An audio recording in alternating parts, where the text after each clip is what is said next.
이번 주 파키스탄에서 협상이 시작될 수 있다는 전망이 나옵니다. 오만 무스카트에서 김혜린 기자가 보도합니다.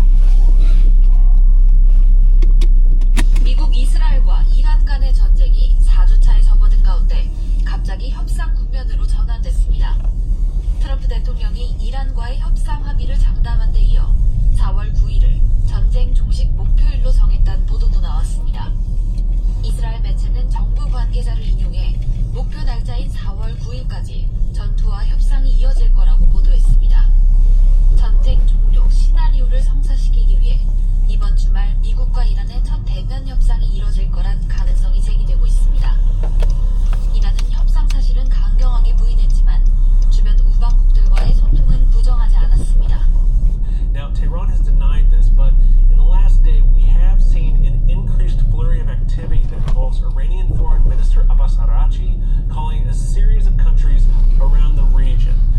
협상 장소로는 파키스탄의 수도 이슬람마바드가 꼽힙니다. 이란과 국경을 맞댄 파키스탄은 남아시아 국가 가운데 처음으로 미국의 이란 공습을 규탄하며 이란의 신뢰를 얻었습니다.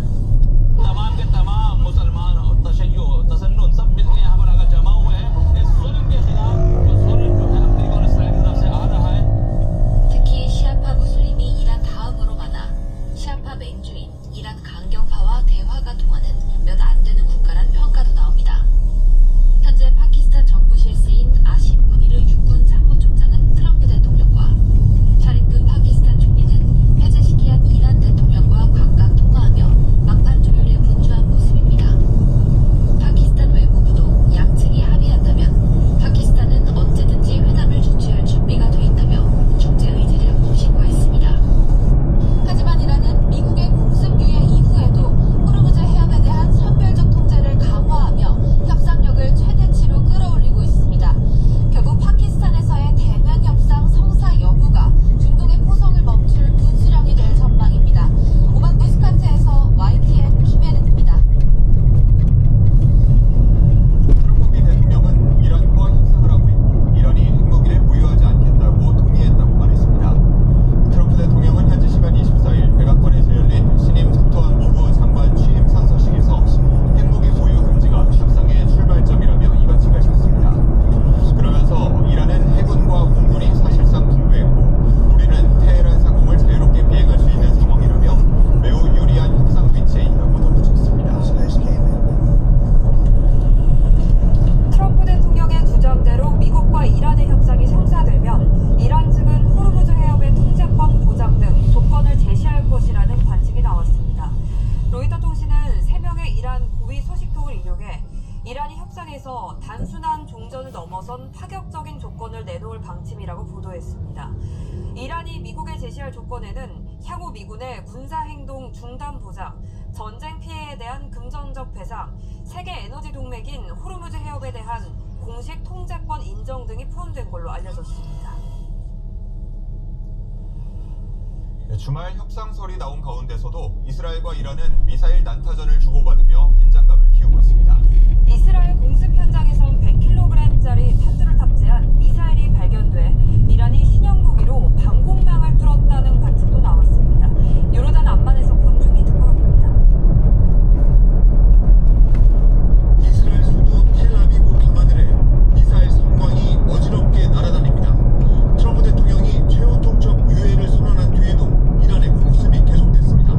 방공망을 뚫은 미사일에 주택 여러 채가 파손되고 부상자가 속출했습니다. And I thought, oh, a second, if we weren't run fast enough, so probably I wouldn't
중이라고 말했다고 전했습니다.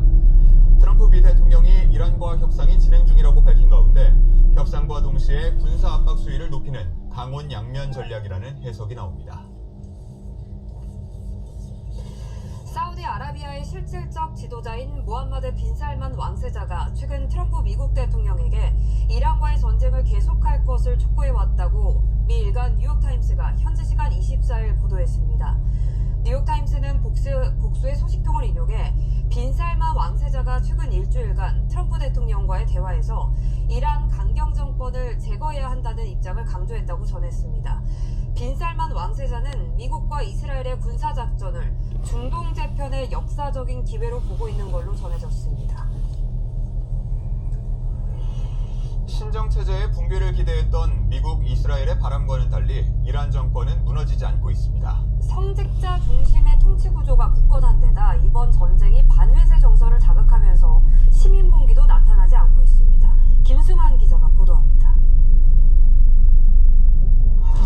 미국 이스라엘의 공습전에도 이란은 경제난과 누적된 체제 불만으로 촉발된 반정부 시위로 혼란스러웠습니다. 뉴욕타임스는 이스라엘 정보당국이 반정부 세력을 결집해 폭동과 반란을 일으킬 수 있다고 전쟁 전 미국을 설득했다고 보도했습니다.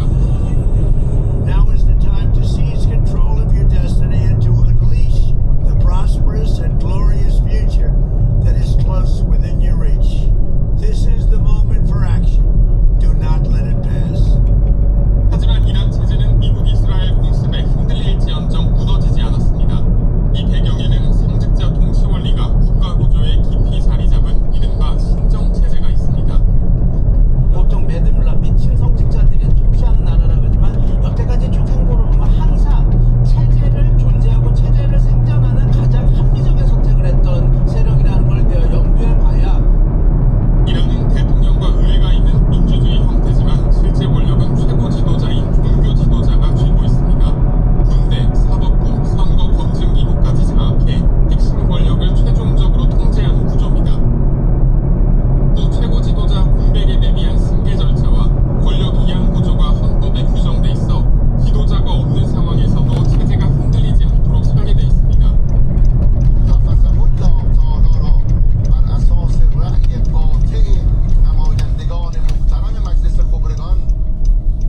여기에 혁명수비대 같은 안보 조직이 결합해 반정부 세력을 막는 등 체제를 강력하게 지탱하고 있습니다. 워싱턴 포스트는 미 정보당국을 인용해 이란 정권이 약해졌지만 혁명수비대를 중심으로 권력이 더 집중되고 있다고 분석했습니다.